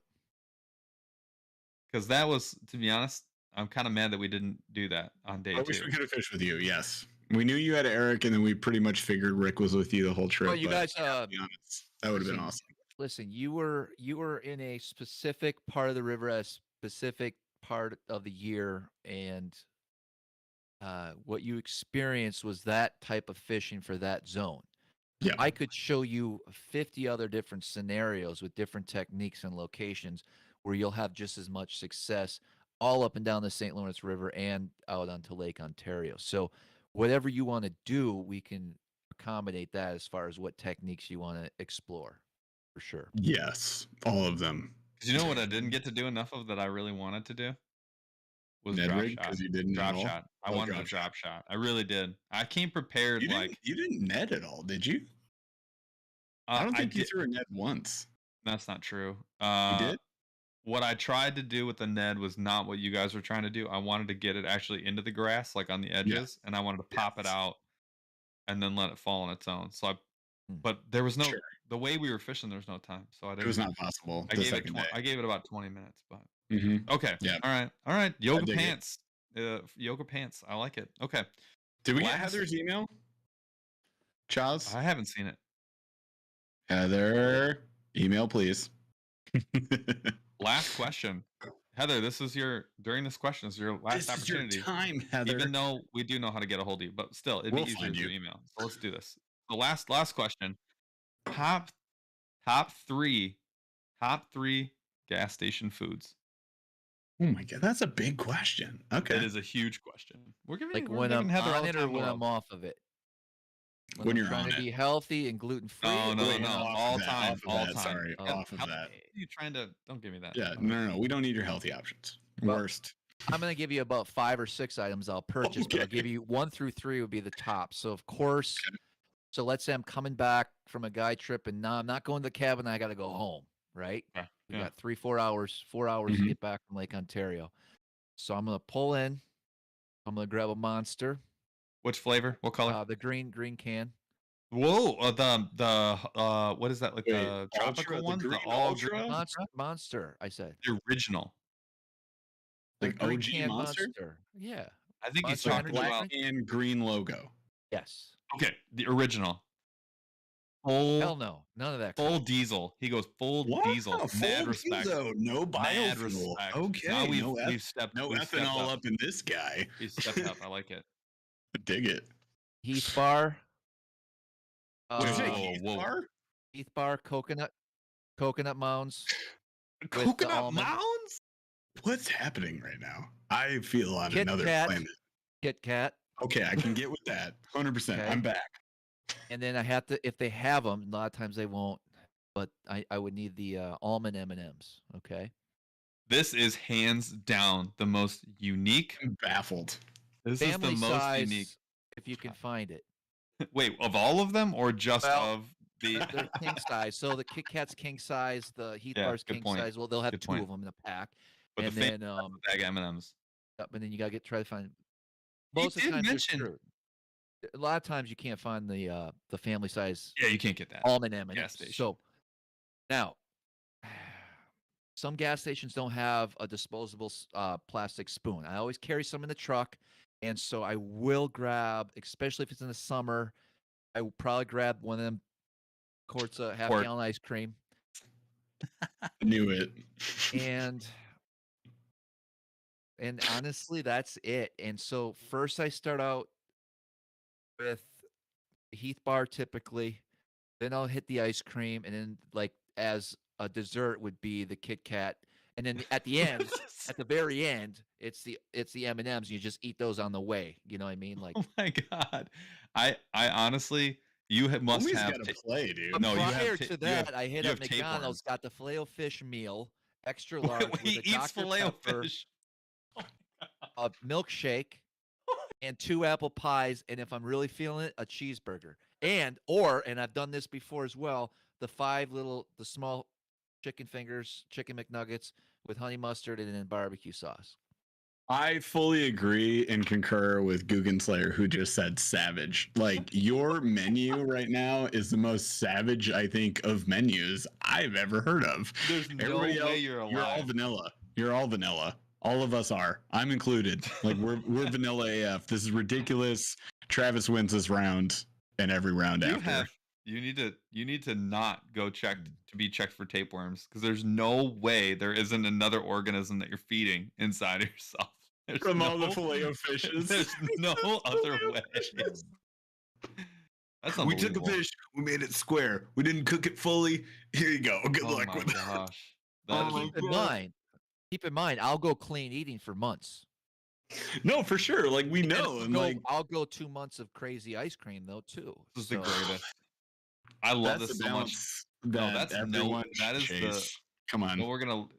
No one knows themselves better than Travis. That's incredibly. That's amazing. Y'all better be more real with yourself, and I think that's a great place to close this one off on the Filet-O-Fish. All right.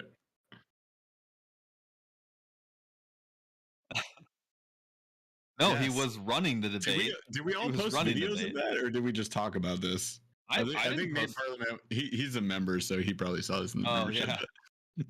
Yeah. We were talking about this. Nathan Parliament. Yes, this is Travis. Welcome to the end of the show where we've mentioned not only the best angler, the second best debater next to Eric, and then and absolutely has number one. Arguably, they're tied, but number one most control of his diet. It's the joystick. That's incredible. It's insane. So yeah, Travis, we did a members only live like you do Patreons, and we basically rehashed the entire St. Lawrence trip for our members on YouTube. And we talked about the great debate that went down in that dining room, because that goes down as like. There's a lot of good debates. That's actually pretty typical of Eric and I on a regular basis, actually. The most amount of ground covered in a conversation that I've ever been in. Ever. top 10 moments in life, I think. Like, I was just and Paul was in his stairwell. He was just happy as can be in his stairwell, just enjoying this conversation. Great day.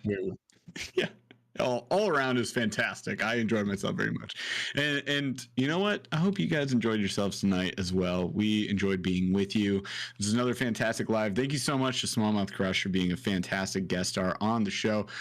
Travis, where should people be looking for you other than Ice Cream Crush, which is your new YouTube channel that you're starting tomorrow, obviously? Right. Well, first of all, I haven't had ice cream probably in 2 weeks. So, oh, man. Hangover. I'm craving now, but I'm trying to fight through. I got 3 months of clean eating here. Okay, so Smallmouth Crush, of course, YouTube, Instagram, trying to get that TikTok thing going. That would be about it right there. Stay tuned for the tongue-tied knots. It's happening here and on the hub. All right, so you guys are fantastic. Thank you so much for hanging out with us again tonight. We will be back not next week, because next week is Thanksgiving, and it's really, like, honestly, it's really hard for us to call this one off. Or, you know, we did, what was it? Cool. We'll get to that later. All right. So next week, we'll find out after Thanksgiving. How about that, y'all? Because it'll be Thanksgiving, because we'll be with our families, and we hope that you guys are as well. We are going to be taking a live off next week. We could have done a pre-recorded one, but we didn't feel like it would be quite as exciting or fun, and we'd be cramming it in. So we figured it's better if we just wait. So we'll be back the week after that, I think, for Christmas, because that falls on like the Thursday, Friday area as well. We will do a pre-recorded one on that day. I promise you guys that. But next week we're off. Then we're back again going live. And oh my gosh, Hail Mary super chats at the end of the show are always great as well. So Matt Putnam, thank you so much for the super chat for $4.99. Thanks, guys. Another great show. We appreciate you, and we're glad that you liked it and you enjoyed yourself tonight. So skip next week, y'all. Watch the YouTube channel. We got videos dropping. Go follow Smallmouth Crush. Gosh dang it. I don't care if you don't fish for smallmouth. Go watch this guy catch smallmouth for you. I mean, that's living vicariously, right? And that's what we're supposed to do. This is that age. So we enjoy you all so much, and we'll be back very soon. And buy some Burly boxes and not the Smallmouth Crush box. We love you. Okay, chat. Charles, take us out. Bye. Took a swing at a wrecking ball and I prayed for my downfall, and I found a way to reconcile, 'cause in my heart it's not worthwhile. It's a bloody battlefield where some go down, others heal. In the end it's all the same. All you can do is play the game. Oh, do we say goodbye? Refuse to question why. I've decided to say I'm sorry, so lie. Pretend that you're okay. Swear that you will stay. Keep trying for one day. I'm sick of all these lies. Don't care if I capsize. There's nothing left for me to hide. Don't wanna live a lie. Too many lows, too many highs. Too many things to criticize. And so I leave it all behind. Don't wanna live a lie.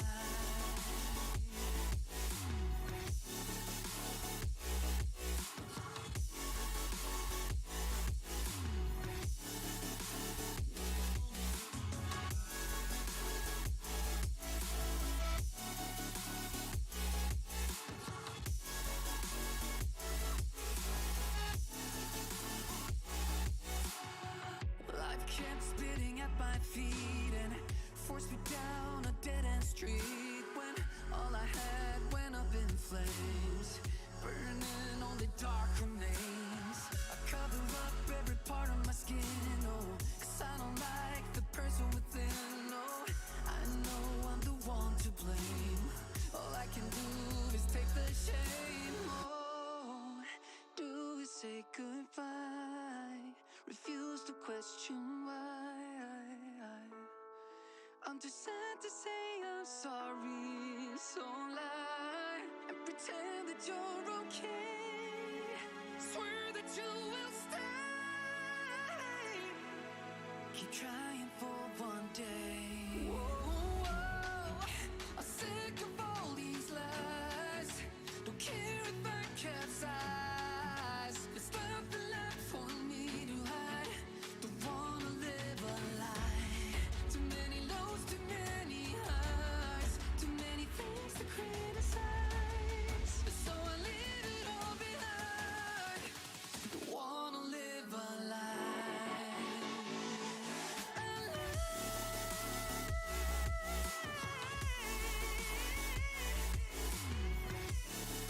I don't wanna live a lie.